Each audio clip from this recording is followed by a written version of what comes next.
Hi everybody, my name is Anthony and I'm one of the student librarians here at the Sachem Public Library. In today's video, we're going to show you how to make a light up silhouette cube. Okay, so the first thing we're going to go over is everything that you're going to be supplied in your kit from the studio. So one of the first things you'll have in your kit are these two 3D printed pieces. These are going to be the box that holds all of our wooden pieces. We also have the two wooden cutouts that are going to be our silhouettes. We have a piece of sandpaper, which we may need to do some minor sanding on the wood pieces, so we give you a piece of sandpaper. You're also going to have a piece of vellum to be the backing for one of these frames, and you're also going to get a LED light string to light up the back of your mini box. Okay, some of the things that aren't going to be included in your kit that you will need to finish this project is a glue stick. We're going to use a glue stick to kind of stick the vellum onto the back of the wooden frames. You're also going to need a pen or a pencil to kind of mark out the vellum when we trace it to cut it out to the right size. You're going to need something to cut the vellum, whether it be a knife or a scissor. And to close the box up and to put all the pieces together and make it finalized, we're going to use some glue. So you have options here. You could use any sort of glue like an E6000, you can use a super glue, or you can use hot glue if you're comfortable with that. And one more thing that I forgot to include is a piece of Scotch tape. So we're probably going to use that to either put our fairy lights in, and it might help us close up the 3D printed parts while they're gluing, just as like a temporary clamp. Okay, the first thing we're going to do is prepare our wooden frames to go into our 3D printed box. So first we're going to start out with a test fit. So I'm just going to put it on the side so you can see. I'm going to start with the frame that goes in the back, and that's going to be the trees. Okay, so that actually fits in there really good. And the one in the front, we're going to test fit to make sure that fits good. Okay, so that's getting stuck a little bit down here. So that's what that piece of sandpaper is for. I'm going to sand the sides a little bit, just so it fits in there nicely. Just a note while you're working with these frames, the designs we made here are pretty intricate, which also means the tiny little wood pieces in here are pretty fragile. So when you're handling this, always try to grab it by the frame. That way we don't break off any little pieces.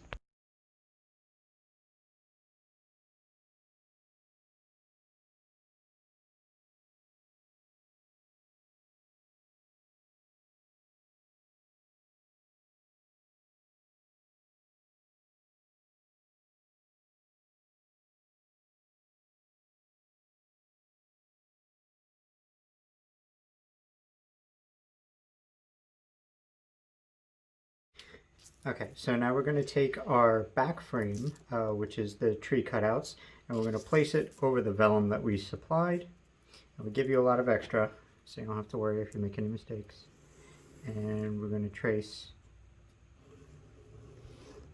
right to the edge of the frame.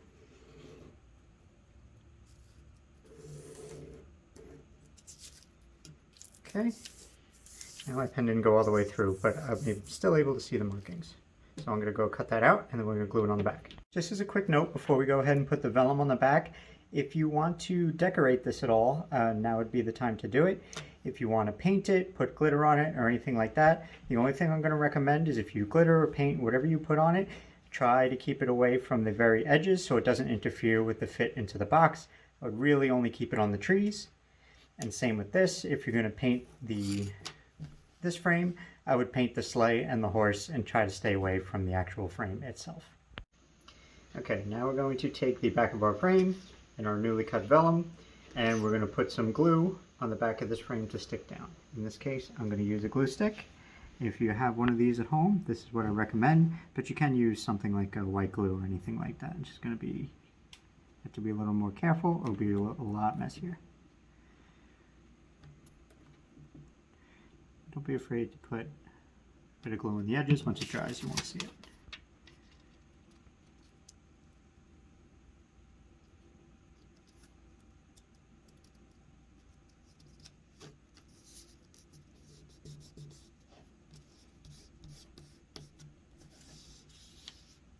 As you can see, I didn't cut my vellum perfect, so I'm going to go back with the scissor and trim that when we're all done here, just so it doesn't interfere with the fit into the box.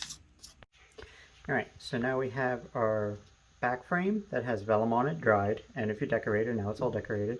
And this one is going to be our front frame, and that's what we're going to put in first. Slide it in. And we're going to slide in our back frame. It really doesn't matter which order you do this. Now, the frames may wiggle a little bit back and forth. We purposely left a little extra gap there just in case you did use glitter or paint or anything like that, so it'd still slide in there without too much interference. So that's what the frame is going to look like so far. And now we're going to go ahead and get ready to add our top.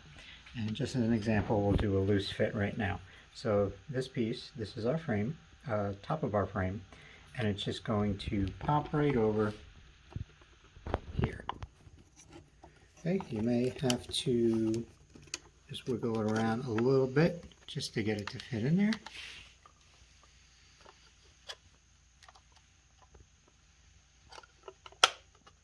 Okay, and you see how it kind of snaps in once you get it just right. Okay, all right, now we're going to take it back off and we're going to get ready to glue it. Okay, now we're going to get ready to put some glue on here. You can use a bunch of different types of glues like I mentioned before. You can use super glue. In this case, I had some E6000 around, so that's what I'm going to use. Or you can use hot glue. So I'm just going to put a little bit of glue on top of the frame.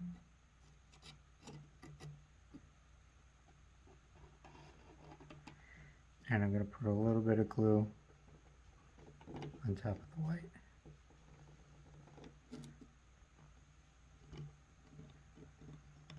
And just kind of spread it out.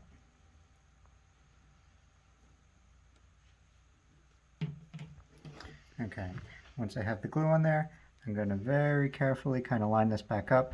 Now, you may not have this problem, but the 3D printed part at the top kind of bends out without any support or a lid yet. So I'm just going to kind of pull it in, and then I'm going to come back with my lid and try to line it up the best I can and kind of push it down.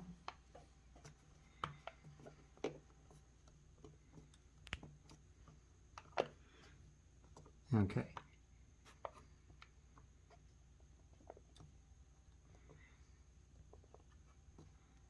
All right, and that's what it's going to look like when it's sitting on top. Now, if you have, you can use anything you want to kind of clamp this in place. You can use rubber bands around this side and around the top, probably 2 on this side and 2 on this side while it dries. Or you can use Scotch tape, or if you have blue painter's tape, you can use anything like that. So I'm just going to go tape mine up and then let mine dry for a while, and then we'll be back. Okay, so here is our almost completed frame, almost fully dry. And as you can see, I got some of my LED fairy lights out. Inside your kit is a little bundle of fairy lights, so take your time, untangle and undo the little bundle they come in, and kind of straighten them out along the table or your workspace wherever you're working, so they're easier to work with and they don't get tangled up while you're focusing on this. All right, so the first thing I did was I started in the corner and I just kind of wrapped around the edge. Now, because this wire takes a little bit to kind of form it so it doesn't pop right back out, it's going to want to pop right back out right away. So what I did is used a couple of pieces of Scotch tape just to keep the lights in there as I went around. If you're using hot glue, you can do a little dab of hot glue and put the light in it to begin with, and then kind of do a circle around, and then put hot glue over the wire to make sure it sticks and it stays. If you're not using hot glue, I would use tape or something like that, and then go back with whatever glue you were using and just give it little dabs here and there so it stays inside and all the lights don't pop out.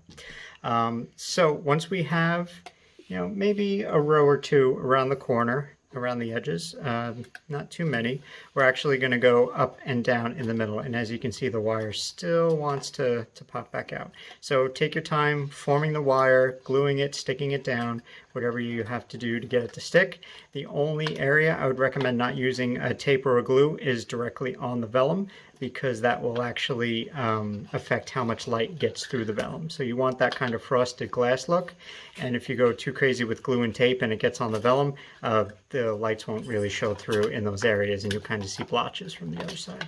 See, as you can see, it does pop out when I try not to use tape or glue or anything like that. So I'm going to go around, secure them, and then do my lights around the corners, like I said, and then do my lights up and down. Okay, now that we have the lights bound in there, and as I'm going, I'm just kind of forming it, so even if the tape or the glue does come loose, it kind of still stays flat. Now we're to the end where we're actually going to mount our little switch. If you want, you can put it on the side or leave it hanging out where it's easy to get, but I kind of recommend gluing it or taping it down to the bottom. So that's what I'm going to do. So there was a little area between the last light and the switch. And all I'm going to do with that is kind of wrap the wire around my finger, just so to kind of wire manage it a little bit. Okay, and then I'm going to take my switch. Now, just keep in mind, you want to mount this in a way where you can flick the little switch on the back for on and off. One little note to make: when your fairy lights come out of the package, or if they haven't been used yet, there's going to be like a little plastic tab in here, so the battery won't actually turn on during shipping. So they just pull that little tab and then your lights will be able to turn on and off. So in this case, like we said before, hot glue or a little dab of glue or anything like that, just don't go crazy with the glue or the tape or however you decide to keep this in here, because just in case you do run down the battery one day, you want to be able to take it back out and replace it. And that about wraps up our project for today. I hope you guys enjoyed following along, and I hope you enjoyed the finished product. If anyone wants to send along pictures, we'd love to see pictures of completed projects. You send them along to the studio. I'll post the email down below in the video. It's going to be studio@sachemlibrary.org. Again, thank you guys for watching, and have a good one.